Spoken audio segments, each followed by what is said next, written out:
enjoyed today's podcast, please be sure to share us and subscribe so you don't miss our next show. We'd love to talk with you again. Hello, everyone. It's great to be with you again. We have a long one today, folks. The recent Republican primary debate was 2 hours long, and parsing took a while. We'll jump right into the highlights in a moment, but first some news and updates. The first item today is some Senate drama. How refreshing. If you are not aware of this issue, Senate confirmation hearings for appointments of senior military leaders has been held hostage for months by Alabama Republican Senator Tommy Tuberville. His bone of contention is a current Pentagon policy put in place by Secretary of Defense Lloyd Austin, where the government would fund interstate travel for service members seeking an abortion but stationed in a state where the procedure is illegal.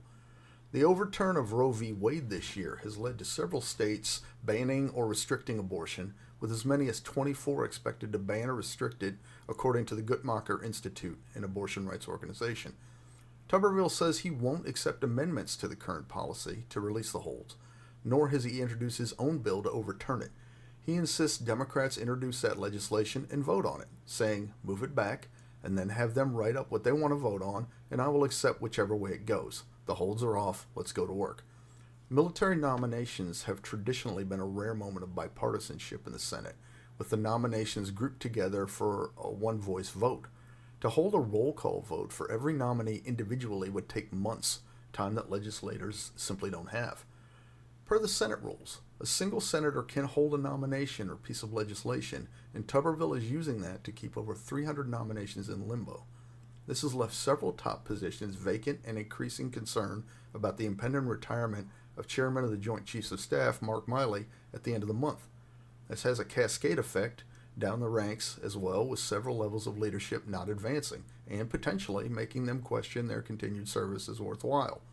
In a September 4th Washington Post op-ed, the Secretaries of the Army, Navy, and Air Force suggested that the future generals and admirals, now colonels and captains, are watching this spectacle and might conclude that their service at the highest ranks of our military is no longer valued by members of Congress or, by extension, the American public. There was some relief this week as Senate Majority Leader Chuck Schumer forced a full vote on three key officials. Air Force General C.Q. Brown was confirmed to be the new chairman of the Joint Chiefs, General Randy George was confirmed as Army Chief of Staff, and General Eric Smith confirmed as the Commandant of the Marine Corps.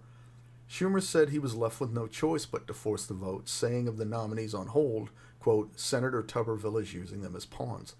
Tuberville seems undeterred, almost pleased with himself, saying of Schumer and the Democrats, we called them out and they blinked.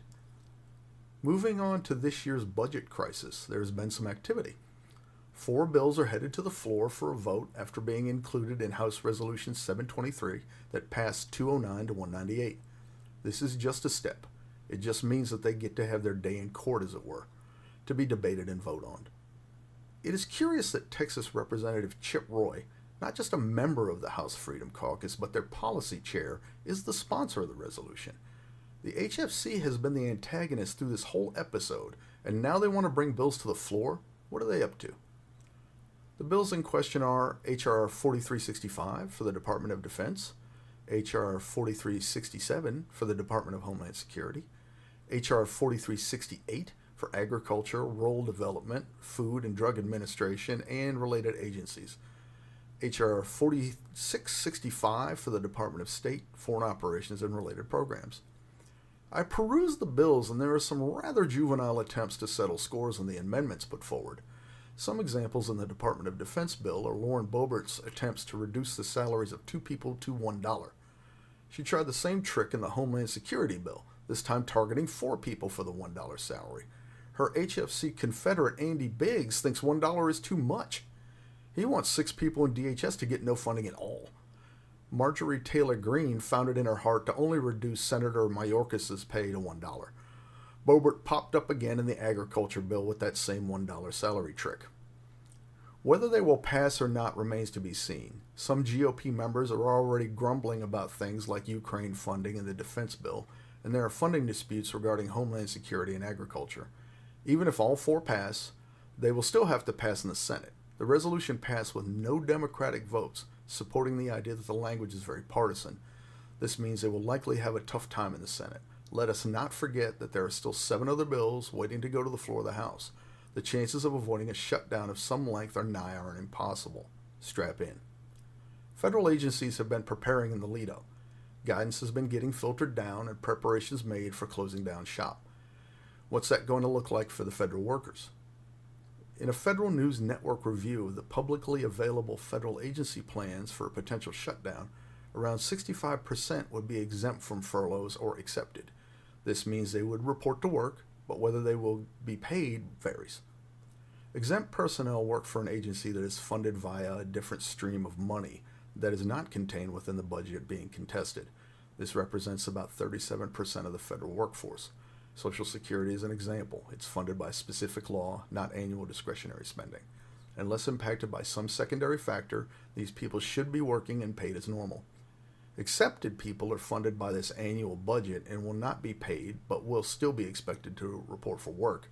This categorization may reflect a guiding law that applies to the positions, or it is deemed a critical position for some reason. We'll find out Monday how things went. Now let's get to that debate. The debate was held at the Ronald Reagan Presidential Library in Simi Valley, California, and hosted by Fox Business, Univision, and Rumble. After the lead-in and introductions, the moderators got the ball rolling with some quick stats for the candidates. Voters say they dread the 2024 election and find politics exhausting. 2 in 3 Americans think the country is on the wrong track, and 3 in 4 say the economy is not in good shape. Prices are up 18% since 2020. More than half of the U.S. population has little access to childcare.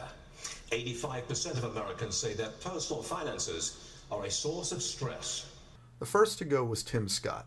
The moderator reminded Senator Scott of how he praised Ronald Reagan for firing striking air traffic controllers in the 80s and was asked if he would fire the auto workers now.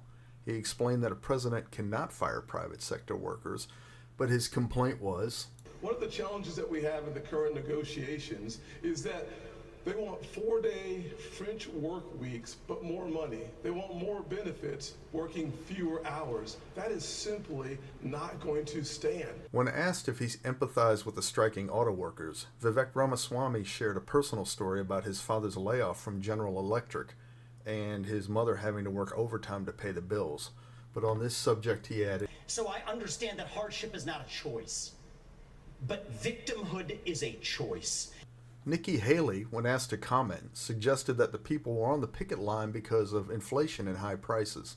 She had some suggestions about how the situation could be improved. Eliminate the gas and diesel tax so that they have more money in their pocket. Let's focus on going after middle America and cutting taxes for middle America and collapsing those brackets. Let's get rid of unfair distortions like the state and local tax that they give to wealthy people in blue states and not paid by red states. And let's make sure we make the small business taxes permanent.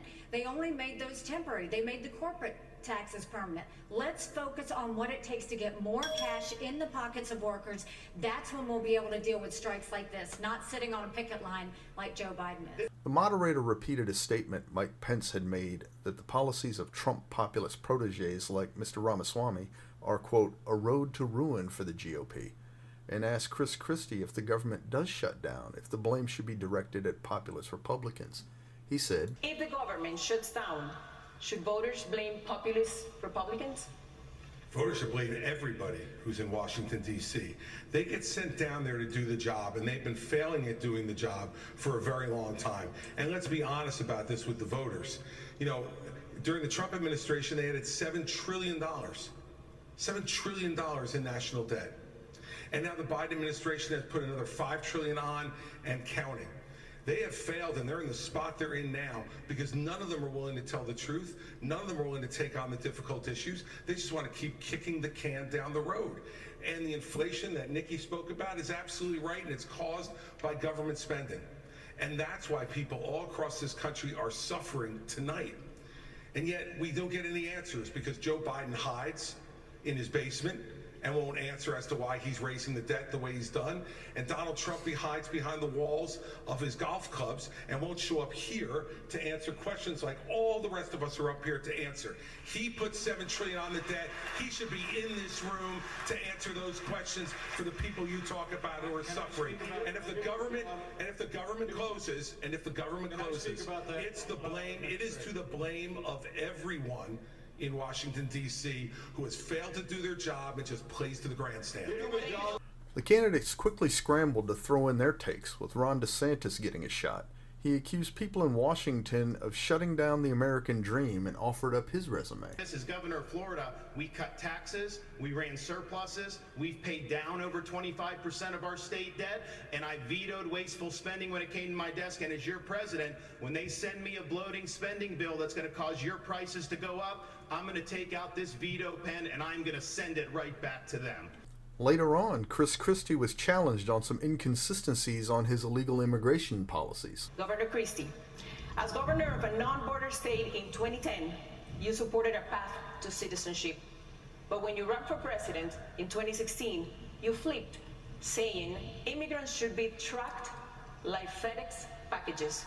Where do you stand now on a path to citizenship for 11 million of undocumented immigrants? Well, the problem is that since no one has done anything since we first had this discussion 13 years ago, we're not in a position to be able to do any of that anymore. What we have to do now is first treat this like the law enforcement problem it is. Our laws are being broken every day at the southern border, every day.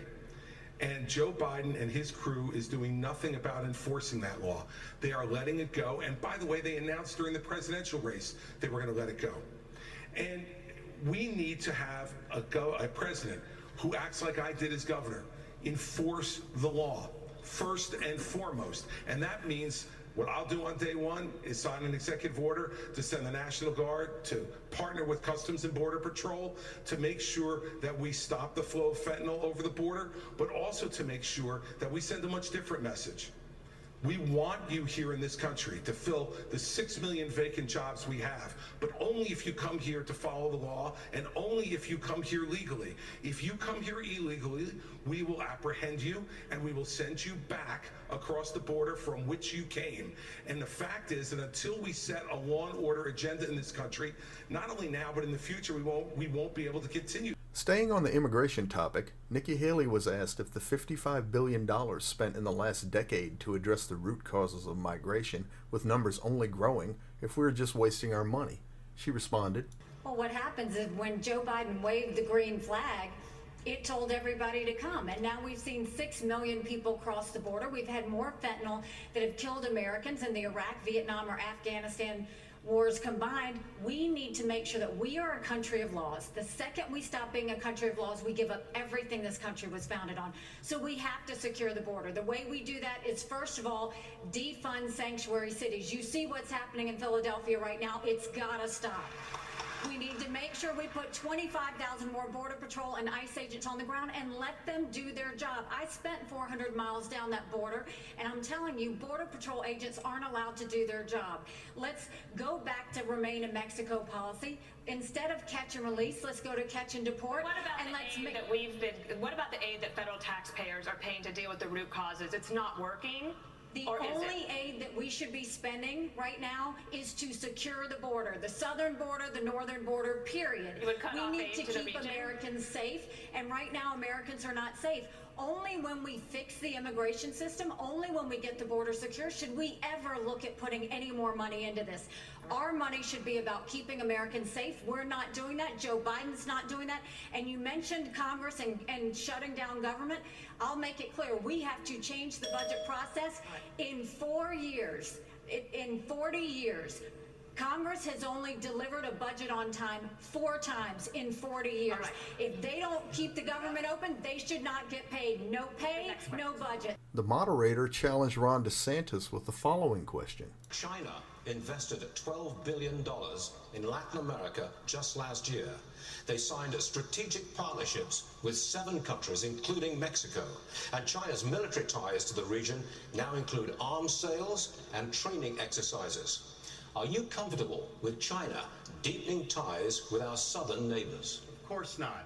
And the reason why we're in this mess is because elites in D.C. for far too long have chosen surrender over strength when it comes to the CCP. Some people in our country got rich, our industrial base got hollowed out, and they have been able to build the second most powerful military in the entire world. We need a totally new approach to China. We are going to have real hard power in the Indo-Pacific, like Reagan, to deter their ambitions. We're going to have economic independence from China, where we're decoupling our economy, and we are going to go after the cultural power they have in this country. As governor of Florida, I banned the CCP from buying land in our state. We should do that all across these United States. We shouldn't have them in our universities. When challenged on his controversial plan to deport not just illegal immigrants, but also their children, considered birthright citizens based on them being born on American soil, Vivek did not back down. I favor ending birthright citizenship for the kids of illegal immigrants in this country.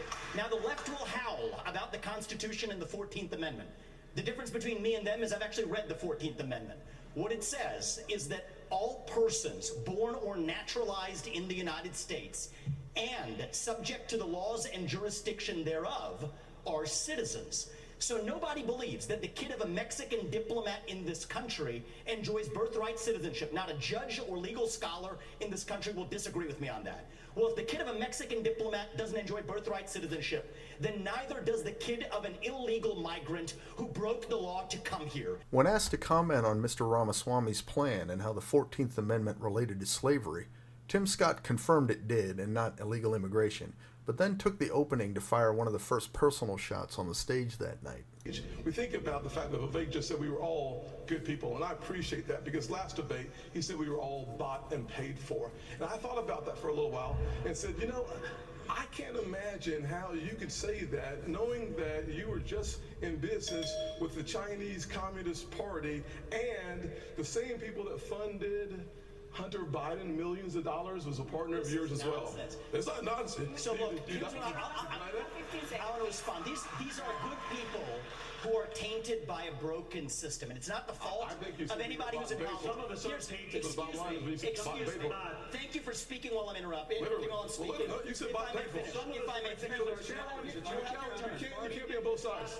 Gentlemen, you'll have your turn. One of the challenges. So listen up. We please focus on the issues that matter. We know we did business in China. Everybody knows that. If I may address, focus on holding Joe Biden accountable. That's what we need to be focusing on. I actually agree with Ron DeSantis. Everybody speaking at the same time, no one can understand Exactly. the message. So if I may, I agree with Ron DeSantis on China. When every other CEO expanded into the Chinese market, you know what I did with my first company? We opened a subsidiary in China. But you know what I did that was different than every other company? We got the hell out of there. And when I started my next company, Strive, right when I started that years ago. Right when I started my next company, Strive, to compete against BlackRock. Excuse me. To compete against BlackRock, I made a commitment that we would never do business in China. And I will say something. I think you have more than time to explain your point. Well, if I was interrupted by a lot of people here, and I want to be respectful because I believe these are good people, but I do not believe in these. We're sitting here in the Reagan Library. Yes, I wish you in the honor of Ronald Reagan's library, if I may, from one admirer of Ronald Reagan to another. From one admirer of Reagan to another, we cannot see violate This isn't productive. I want to hear about that. Let's have a policy debate. What's going on? Let us have a policy debate. Let's have a policy debate. And the right answer is we need to declare independence from China, and I will see that through. Rising crime and the failure of some district attorneys to prosecute that crime was posed to Chris Christie, a former federal prosecutor himself, and asked what he would do about it. Progressive prosecutors were elected by their constituents, and they can't be fired by a president. So what would you do to end the revolving door of criminality? Well, look, Dana, I'm the only one on this stage who's done it. For 7 years, I ran the 5th largest office in this country. At the U.S. Attorney's Office in New Jersey, and we set records for the number of prosecutions that we brought that still have not been broken. And the reason was that we went after the crime that was affecting people's lives. And as president, I will appoint an attorney general and instruct that attorney general that you are to put all the resources that are necessary to bring our cities back under control. The fact is, they will be stretched. There's no doubt about that, but that's what they take the job for, because they love the idea of enforcing the law. We've got to bring law and order back to this country, and not just in our cities. but we need the law and order back everywhere. We need law and order back in our suburbs. People are threatened there. We need it in our rural areas. People feel threatened there. And we need it in Washington, D.C. also. And Donald Trump should be here to answer for that, but he's not. And I want to look at that camera right now and tell you, Donald, I know you're watching. You can't help yourself.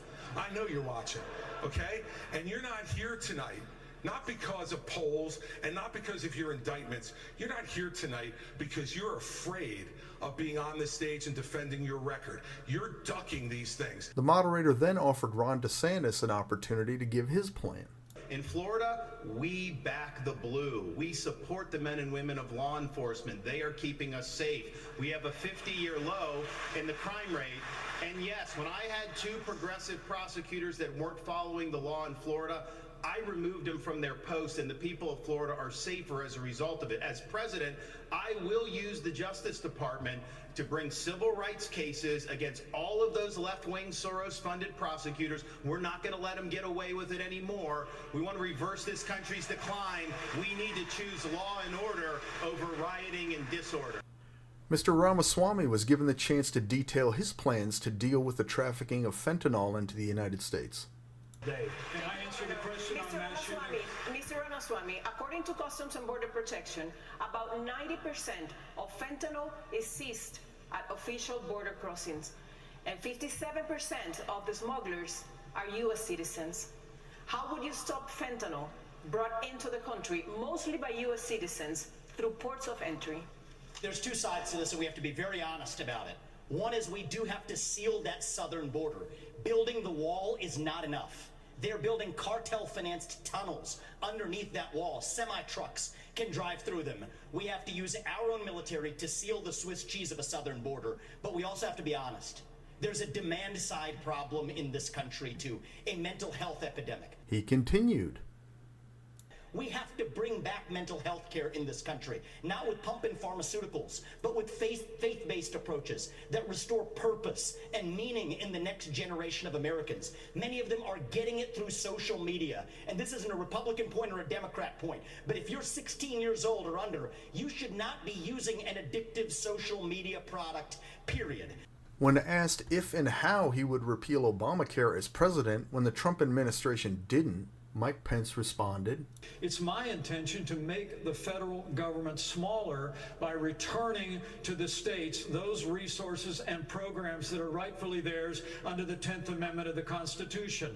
That means all Obamacare funding, all housing funding, all HHS funding, all of it goes back to the states. We'll shut down the Federal Department of Education. We'll allow states to innovate. We're going to revive federalism in America, and states are going to help bring America back." When questioned on health care and why his state of Florida has a lower number of insured people than the national average, Ron DeSantis replied, Our health care is putting patients at the back of the bus. We have big pharma, big insurance, and big government, and we need to tackle that and have more power for the people and the doctor-patient relationship. Governor, why is your record in Florida on insurance worse than the national average? Our state's a dynamic state. We've got a lot of folks that come. Of course, we've had a population boom. We also don't have a lot of welfare benefits in Florida. You know, we're basically saying this is a field of dreams. You can do well in the state, but we're not going to be like California and have massive numbers of people on government programs without work requirements. We believe you work and you got to do that. And so that goes for all the welfare benefits. And you know what that's done, Stuart? Our unemployment rate is the lowest amongst any big state. We have the highest GDP growth amongst any big state. And even CNBC, no fan of mine, ranked Florida the #1 economy in America. The subject of healthcare costs were introduced, and the statistics that 2/3 of personal bankruptcy were driven by medical costs was stated. Ms. Haley was asked to provide her solution. When I am president, we will break all of it, from the insurance company to the hospitals to the doctor's offices to the PBMs to the pharmaceutical companies. We will make it all transparent, because when you do that, you will realize that's what the problem is. Second thing is you've got to deal with tort law. The doctors don't give you the 10 tests because they want to. It's because of the 90% chance they'll get sued. And then we need to bring competition back to healthcare, get rid of certificate of need systems, and make sure that they can compete. We have to put the patient in the driver's seat. They've been in the back seat for way too long. And once we give the patient the ability to decide their health care, deciding which plan they want, that is when we will see magic happen. She was later asked to provide her plans for improving American education. You say school choice is the answer, but South Carolina, your home state, still has not enacted universal school choice, and even the current expansion won't be fully implemented until 2027. Parents can't wait 4 years for a fix. So what would you do right now? Well, and school choice isn't the only answer, but I'll tell you, it's not out of a lack of trying that we didn't try and get school choice in South Carolina. What I'll tell you, first of all, is we have to acknowledge the fact that 67% of our 8th graders are not proficient in reading or math. Over 80% of our 8th graders aren't proficient in history or civics. And recently they came out and said our 12 and 13-year-olds are scoring at the lowest levels they've been scoring in reading and math in decades. So the first thing we've got to do is we've got to make sure we catch our kids back up. We have to make sure they can read. A child that can't read by 3rd grade is 4 times less likely to graduate high school. We need to do reading remediation. We need complete transparency in the classroom. No parent should ever wonder what's being said or taught to their child in the classroom. We need to make sure that we have school choice so that there's competition. We need to move all the programs from the federal government down to the states and let states decide what education looks like in their states. Right. And we need to start building things in America again. Let's put vocational classes back in our high schools, and let's get our kids building the things that we know that we can make. When we start to focus on that and really bring in that parental involvement, that's when we'll start to see a difference. But we've got to get parents back included.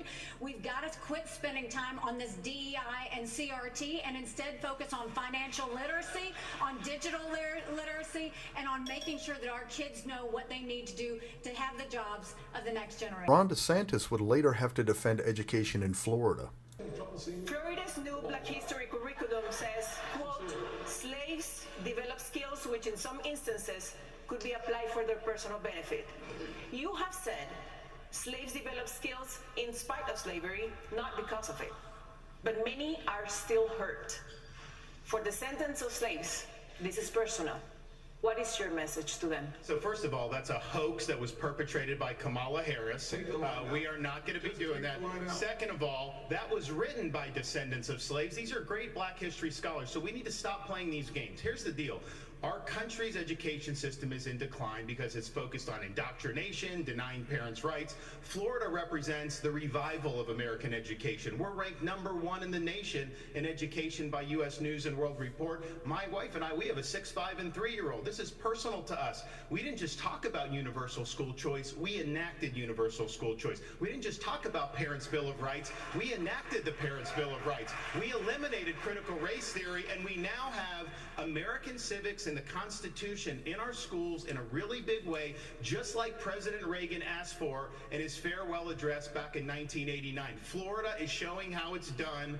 We're standing with parents, and our kids are benefiting. Transgender issues in schools were brought up, and Mr. Ramaswamy was given a chance to share his ideas. He came in hot.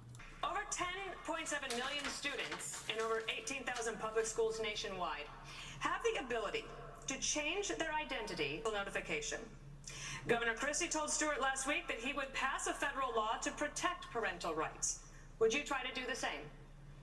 I have to be very clear about this. Transgenderism, especially in kids, is a mental health disorder. We have to acknowledge the truth of that for what it is. I met 2 young women early in this campaign. On parental rights in schools. Parents have the right to know. And you know what the hypocrisy of this is? Even New Hampshire failed to actually get past a piece of legislation here. The very people who say that this increases the risk of suicide are also the ones saying that parents don't have the right to know about that increased risk of suicide. And I'm sorry, it is not compassionate to affirm a kid's confusion. That is not compassion, that is cruelty. I met 2 young women, Chloe and Katie, early in this campaign, who are in their 20s, now regret getting double mastectomies and a hysterectomy. One of them will never have children. And the fact that we allowed that to happen in this country is barbaric. So I will ban genital mutilation or chemical castration under the age of 18, and parents have absolutely the right. Would you try to pass a federal law that says parents should have that right? We are going to require states absolutely have to follow that through. Governor Burgum just to follow up on this because Mike Pence also had something to say on the issue. And as to your question, Dana, let's be very, very clear. When the Linn-Mar Community Schools in Iowa had a policy where you had to have a permission slip from your parents to get a Tylenol, but you could get a gender transition plan without notifying your parents. I weighed in with a foundation. That's not bad policy. That's crazy. We're going to stand up for the rights of parents, and we're going to pass a federal ban on transgender chemical or surgical surgery anywhere in the country. We've got to protect our kids from this radical gender ideology agenda, and we've got to empower parents at the state level with the ability to choose where their kids go to school, whether it's public, private, parochial, or homeschool. You empower parents, and our schools will straighten up and reflect our values and focus on the basics faster than you could possibly imagine. Chris Christie, channeling John Connor, was asked how he would defend American workers from robots. Governor Christie, I wanted to follow up on this because 22% of American workers fear their jobs will be lost to a robot. And you said in the past that the free market is the way to go. Would you retrain workers who lose a job to artificial intelligence, and to do what? Well, look, what I think artificial intelligence offers us is an extraordinary opportunity to expand well beyond the productivity that we have now, and to have Americans be able to be involved in that revolution, Dana. You know, each time we have shown incredible innovation and progress in this country. What we've done with it is to expand all kinds of new, even unthought of opportunities for folks. Yes, we have to do retraining for folks who lose some of their jobs, and we should be doing that. And we should have more training available both at the county college level and the local level for people to be able to access it. So yes, I would be in favor of that. But this is a much bigger issue than that. We can't be afraid of innovation. America has been the great innovator of this world over the last 250 years, a technological innovator, a manufacturing innovator, and a freedom and governmental innovator. And that's why America has to continue to stand strong in the world, pro-innovation, pro-progress. And I will tell you this, as President of the United States, what I will do is to make sure that every innovator in this country gets the government the hell off its back and out of its pocket so that it can innovate and bring great new inventions to our country that will make everybody's lives better. Vivek Ramaswamy was then tasked to defend his use of TikTok. Yeah, you joined TikTok after dinner with boxer and influencer Jake Paul. Should the commander-in-chief be so easily persuaded by an influencer? So the answer is I have a radical idea for the Republican Party. We need to win elections. And part of how we win elections is reaching the next generation of young Americans where they are. So when I get into office, I've been very clear. Kids under the age of 16 should not be using addictive social media. We're only going to ever get to declaring independence from China, which I favor, if we actually win. So while the Democrats are running rampant, reaching the next generation 3-1, there's exactly one person in the Republican Party which talks a big game about reaching young people, and that's me. Ukraine finally made an appearance, with several candidates asked their opinions on the war and the American taxpayer dollars feeding it. Ron DeSantis was first. Today, the Republican Party is at odds over aid to Ukraine. The price tag so far is $76 billion. But is it in our best interest to degrade Russia's military for less than 5% of what we pay annually on defense, especially when there are no U.S. soldiers in the fight? It's in our interest to end this war, and that's what I will do as president. We are not going to have a blank check. We will not have U.S. troops, and we're going to make the Europeans do what they need to do. But they've sent money to pay bureaucrats' pensions and salaries and funding small businesses halfway around the world. Meanwhile, our own country is being invaded. We don't even have control of our own territory. We have got to defend the American people before we even worry about all these other things. And I watch these guys in Washington, D.C., and they don't care about the American people. They don't care about the fentanyl deaths. They don't care about the communities being overrun because of this border. They don't care about the Mexican drug cartels. So as Commander-in-Chief, I will defend this country's sovereignty. But it's not a territorial dispute. It's never been a territorial dispute. And 90% of the resources that we send over to Ukraine is guaranteed as a loan. It is not 90% of the money that we send over there is loan. Well, we can talk about this, but at the end of the day, 90% of the money that we send over there is actually We're in not the gonna form of give a it loan. back. It's not actually not being paid by Ukraine, it's paid by the NATO, our NATO allies. So I think it's a Number good one. Number two, topic. I It's a think good it's a really topic good for topic too, debate. but I will say, let's debate the fact that our national vital interest is in degrading the Russian military. By degrading the Russian military, we actually keep our homeland safer, we keep our troops at home, and we all understand Article 5 of NATO. We have When to in level fact- with the American people. I thought you said something about waiting until your turn to talk. So, think well, there's hold on. respect So at the end of the day, for you I'm to going to be able to finish my, I'll be happy to debate ahead, with and this. I'll respond. I'll look forward to this one right now. So at the end of the day, when you think about the fact that if you want to keep American troops at home, attack on NATO territory would bring us and our troops in. By degrading the Russian military, we reduce, if not eliminate, an attack on If I NATO may territory. finish that exchange, we have to level with the American people. We have to level with the American people on this issue. The reality is, just because Putin is not Putin's an evil dictator does not mean that Ukraine is good. This is a country that has banned 11 opposition parties. A win that has for actually, Russia is a that win is not for true. China. We're driving a win Russia. for Russia Excuse is a me. win for China. Excuse me, Nikki. You'll have But a chance. I forgot you like You'll China. have- That's no, why you'll have your chance in just a moment. Yeah. The hurling personal insults isn't helping. China is the real enemy, and we're driving Russia further into China's arms. We need a reasonable peace plan to end this, especially if this is a country whose president just last week Vivek, was if hailing you a let Nazi in Putin his own have ranks. Ukraine, that's a green light to China to take Taiwan. We need a Peace reasonable comes plan. through strength.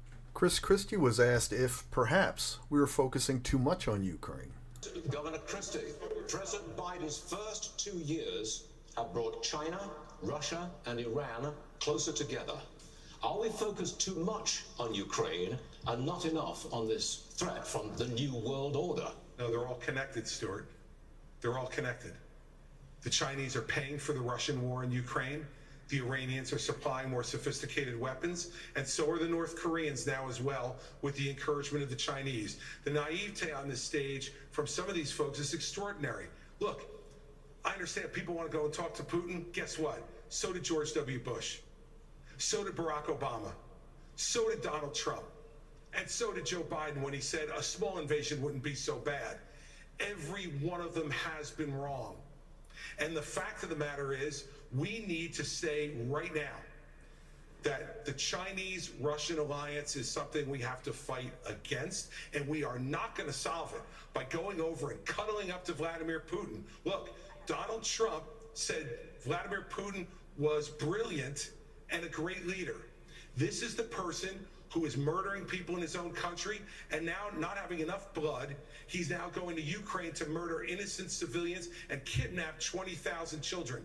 And let me tell you, if you think that's where it's going to stop, if we give him any of Ukraine, next will be Poland. This is a guy who said, this is a guy in 1991 who said that was the darkest moment in world history when the Soviet Union fell. Listen, everybody, he wants to put the old band back together, and only America can stop it. And when I'm president, we will.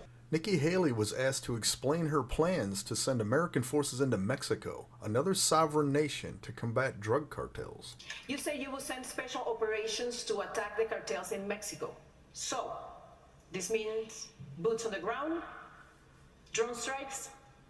It means special operations. It's how we deal with our terrorists. And what you need to do is understand that Mexico's not being a good partner if we lost 75,000 Americans last year. Mexico's not being a good partner if they're letting the cartels get away with what they're getting away with. What we will do is we will make sure that we send in our special operations, and we will take out the cartels, we'll take out their operations, we'll take out anything that's doing it. But we're going to go after China, because China is the one sending the fentanyl in the first place. And we will end all normal trade relations until China stops sending fentanyl. And then we'll do the special operations, and we'll get it from both sides. This is where President Trump went wrong. He focused on trade with China. He didn't focus on the fact that they were buying up our farmland. He didn't focus on the fact that they were killing Americans. He didn't focus on the fact that they were stealing $600 billion in intellectual property. He didn't focus on the fact that they put a spy base off our shores in Cuba.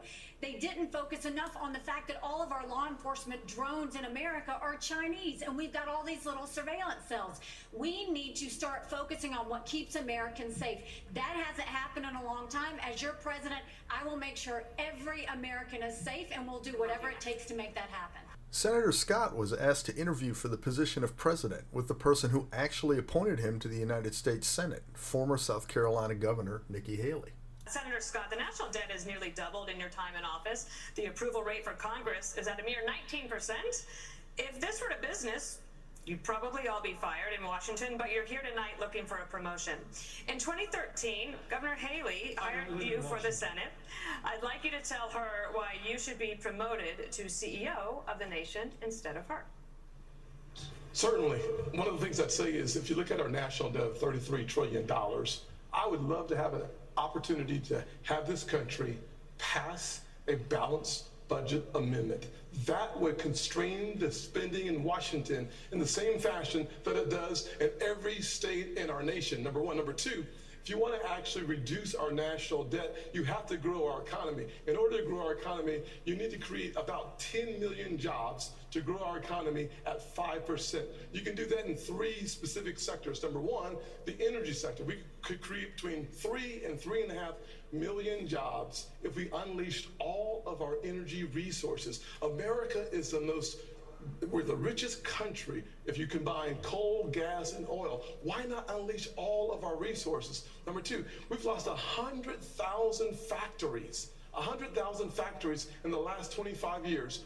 If we continued on my Made in America plan, we could bring jobs back to America in a similar fashion that we did when I wrote the Tax Cuts and Jobs Act. We actually lowered the corporate tax from 35% to 21%, reshored or repatriated $1.7 trillion. We brought the unemployment rates for African Americans, Hispanics, and Asians to the lowest level in the history of the country, and a 70-year low for women. Governor Haley, would you think you would deserve the promotion? I think, look, I appreciate Tim. We've known each other a long time, but he's been there 12 years and he hasn't done any of that. He hasn't. They've only given 4 budgets on time in 40 years. He was part of that. He increased the national debt. He voted for the spending. He has made sure that the borders are open and they haven't done anything. Look at everything that's happened. 12 years. Where have you been? Where have you been, Tim? 12 years. We've waited and nothing has happened. Here's what you've done. Here's the thing that I just find interesting. Ron, let me finish. All these guys have said here's the fact, and I appreciate a lot of the things they're saying. Nikki I'm Haley, the only one up here who's gotten in the big fights and has delivered big victories for the people of Florida, and that's what it's all about. You can always talk, but when it gets hot in there, when they're shooting arrows at you, are you going to stand up for parents' rights, keep the state free? Are you going to be able to do all those things? And in the state of Florida, because of our success, the Democratic Party lies in ruins. We have won the big fights. We have turned our state into a Republican state. People respond to leadership.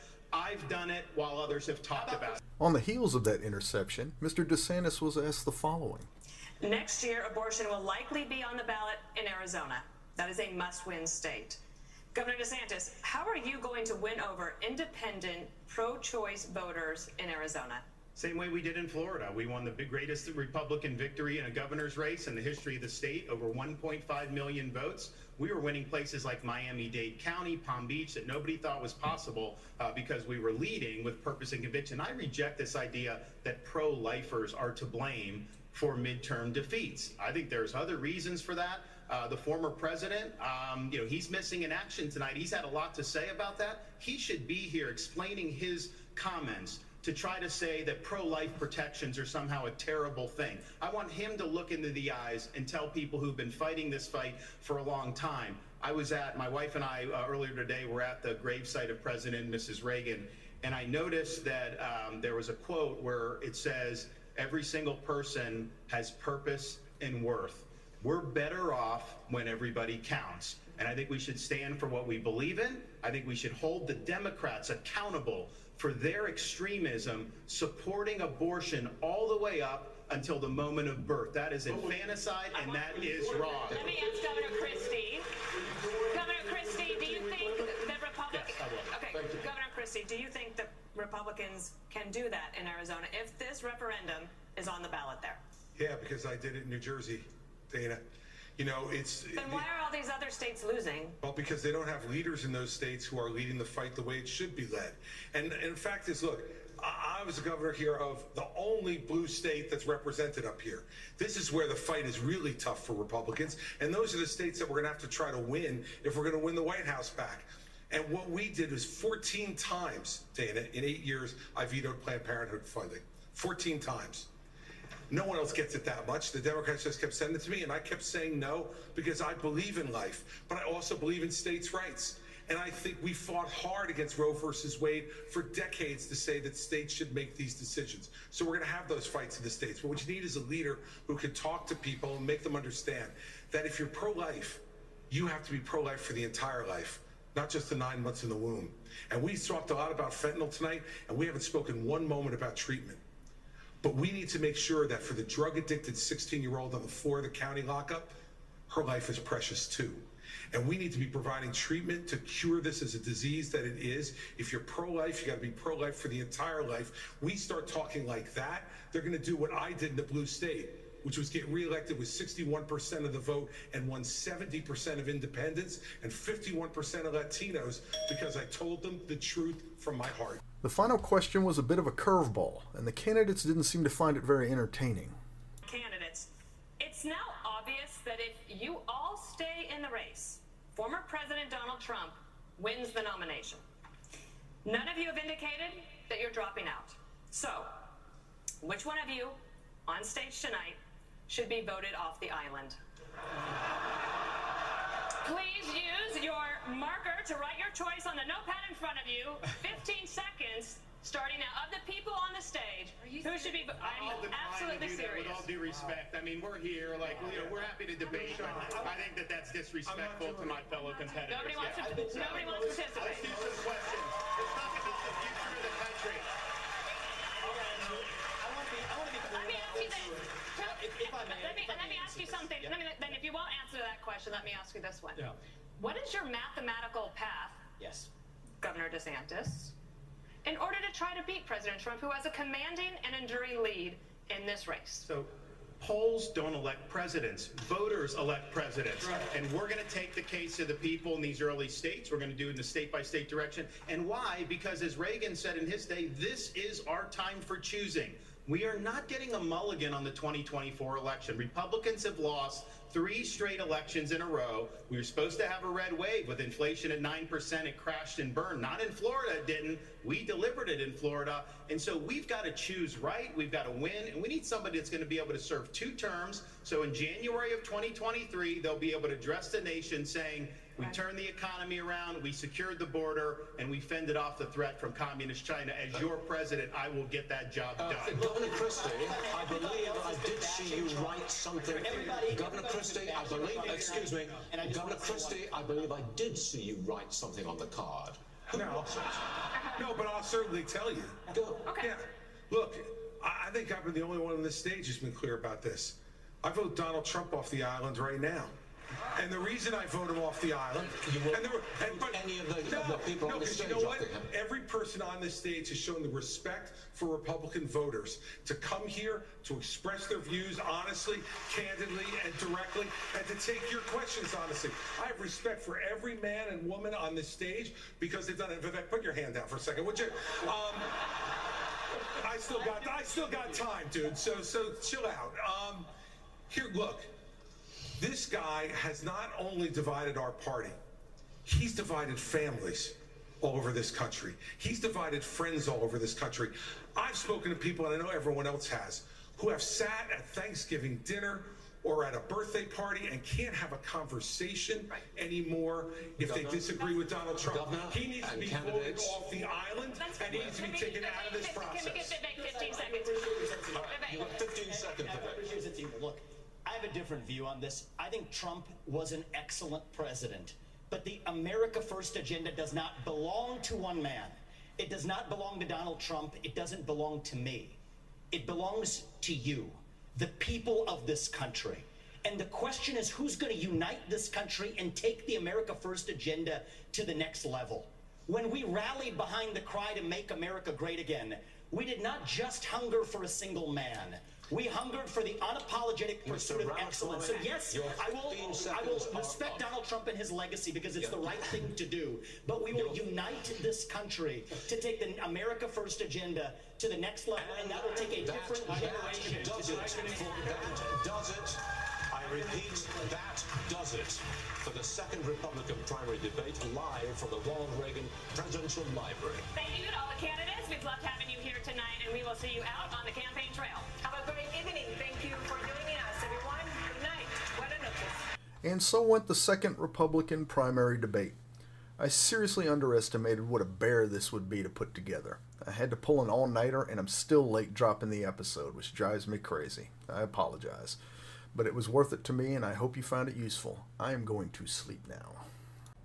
That's it for today. Thank you for listening. If you enjoyed the podcast, please take the time to leave a comment here and on Podchaser. It helps us know how we're doing and what topics you'd like to hear in the future. Have a great day.